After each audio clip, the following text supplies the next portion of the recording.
For this question, give your answers in scientific notation or standard form. An oil exporting country has estimated crude oil reserves of about 2.615 times 10 to the power of 11 barrels. A barrel contains 42 gallons. Estimate the amount of crude oil reserves in gallons.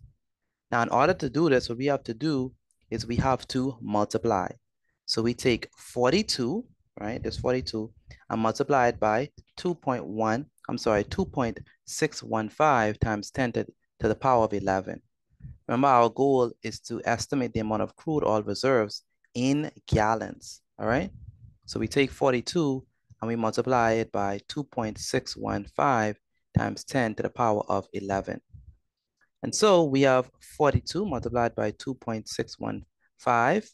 Again, 42 times 2.615, and that gives us 109.83 times 10 to the power of 11. But this is not in scientific notation yet. This number is too big.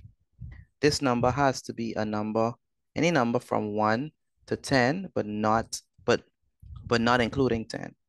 And so we have to make this smaller because this is 109.83. So the decimal point is here, so we're going to move the decimal point twice to the left. So this means we have 1, 2. And so we actually have is 1.0983 times 10 to the power of 2. And the reason why it's to the power of positive 2 is because we move over twice to the left, all right? That's why it's positive 2. And so we have is 1.0983 times 10 to the power of positive 2 times 10 to the power of 11.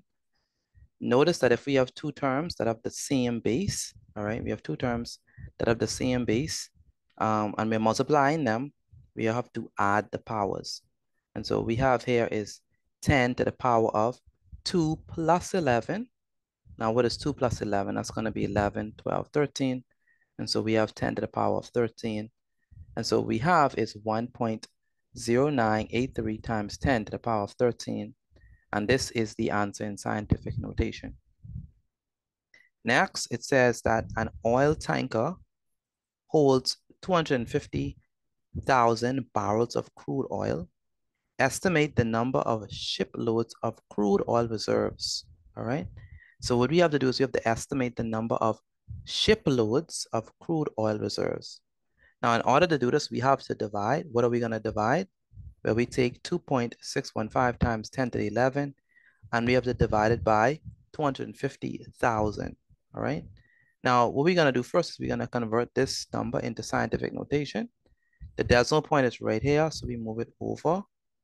And so then how many times did we move it over? 1, 2, 3, 4, 5. We move it over 5 times.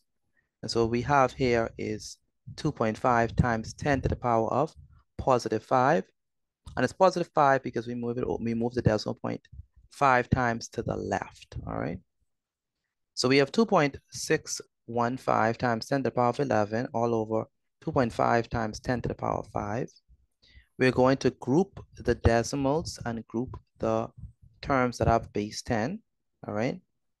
And then we divide. So we have 2.615 divided by 2.5, and that gives us 1.046. And we have these two terms that have the same base. And whenever you have two terms that have the same base and you're dividing them, you're going to subtract the power. So we have 11 minus 5. And so we have here is 1.046 times 10 to the power of 11 minus 5, which is 11 minus 5 is 6. And so we have here is 1.046 times 10 to the power of 6. And that's the answer to this question.